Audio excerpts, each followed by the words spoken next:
If even small doses of steroids create long-term problems, what can happen when extreme doses are involved? Greeg Valentino was about to find out. Anything in excess is going to cause side effects. And of course, there's not a bodybuilder on this planet who has not had some sort of side effects from taking steroids, even some supplements. After years of steroid injections, Greeg's bicep fought back. I had tons of, needles, syringes, needles, the whole bit.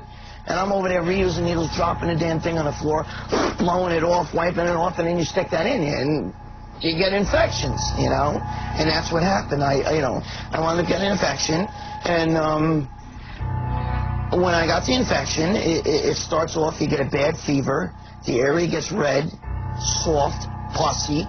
There was like a giant zit in there. It was just loaded with pus. And if you don't do something about it, you wind up in the hospital and kill yourself, you know what I mean? It could kill you. Greeg knew he was in serious trouble, so he decided to operate on himself. What you're watching is, I had a hematoma in my arm, and I'm draining the blood. It almost looks like a murder scene. There's blood all over the floor. There's blood everywhere. Greeg's home surgery on his bicep didn't work. After 20 minutes of stabbing himself with a syringe and filling 2 glasses with blood and pus, Greeg ended up in emergency surgery. I deserved it. I was an idiot. His world record-holding bicep was hacked to pieces. You see the difference? Look, that arm's round. That arm's not. You see, when he cut it, you see the cut?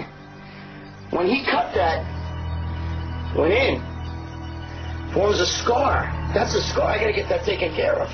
I'm totally self-conscious about that, Steroids destroyed Greeg Valentino's body. He thought things couldn't get any worse. But they did.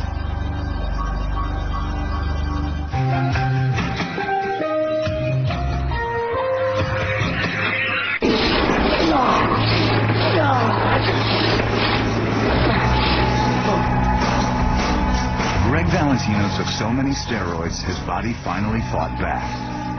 His bicep exploded. But his health wasn't the only problem. To build these unnatural muscles, he needed unnatural chemicals, steroids. And dealing them was another part of Greeg's problem. This is a bold statement now, that there's not a pro bodybuilder on this planet or a guy that takes steroids who hasn't sold steroids either. They may not be heavy-duty drug dealers, but I can't imagine any bodybuilder who trains in a gym who takes steroids, especially on a regular basis, who hasn't at least sold a bottle or two to his friends or to other guys in the gym. That's how it starts. Greeg knows all about dealing steroids. What happened was, I started out very small with the steroid thing, and it just escalated, and as it escalated, I got bigger. Not just body-wise, but, selling the steroids and in the business, in the drug dealing business, and we were big, I was up there. In the U.S., the sale and use of steroids is illegal. Their distribution has been driven underground.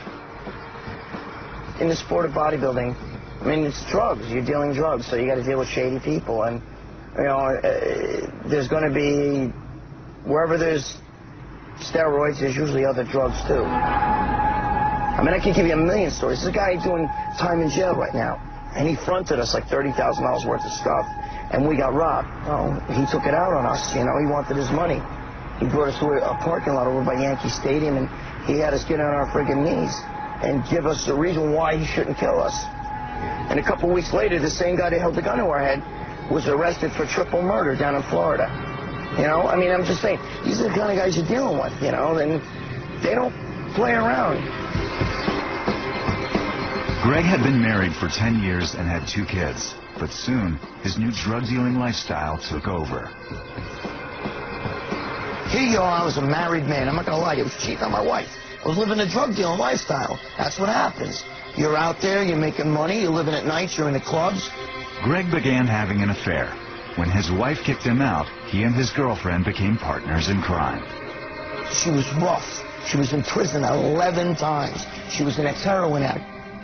She was Puerto Rican. She knew how to speak Spanish, and I had just started dealing with the Latin street gangs and stuff. But Greg's girlfriend died of a drug overdose in September 2000.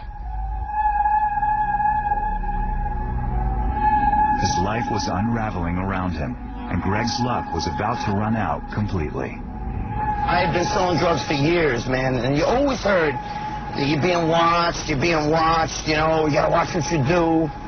So I didn't really, you know, I figured, man, I've been hearing that for the longest time. You know, I didn't think that, you know, that anything would happen. I'm in the gym this one particular night, and I'm with a friend, and we're in the back room of the gym, you know, the locker room. And as I come out, I hear banging on the door. And I'm like, oh, man, it must be one of my friends that forgot something, you know? And sure enough, I open up the door, and a swarm of cops come piling in. Massive amount of illegal steroids. News 12 Westchester's Rob Hoyle reports it appears the man wasn't just selling them.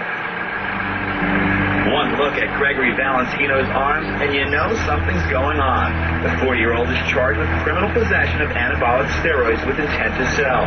Police say they found $75,000 worth of the illegal muscle-building drugs at his home and at the Powerhouse Gym in Yorktown, where Valentino is a part owner. My arrest was headline news. I mean, you know, I paid the price for being a big player, too. I lost everything I had, from my cars to my family, my house, all my money, my bank, everything, my gym. I owned, you know, a health club. They took the whole health club. Look, I'm working out here in this basement. That's what happens. You're sitting in a jail cell saying, how the did I wind up here? Yesterday I'm walking around, and then the next minute, you know, you got no money left. Your car's, you know, the cops are driving around in your car. You know, your ex-wife's got some guy in the bed saying, man, he, you know, with your money, they're living off your money, and you're sitting in a jail cell with a bunch of momos asking you, yo, you gonna eat that corn? Dude, eat it. I can't eat. I'm ready. I'm thinking of ways to jump off the top balcony and kill myself.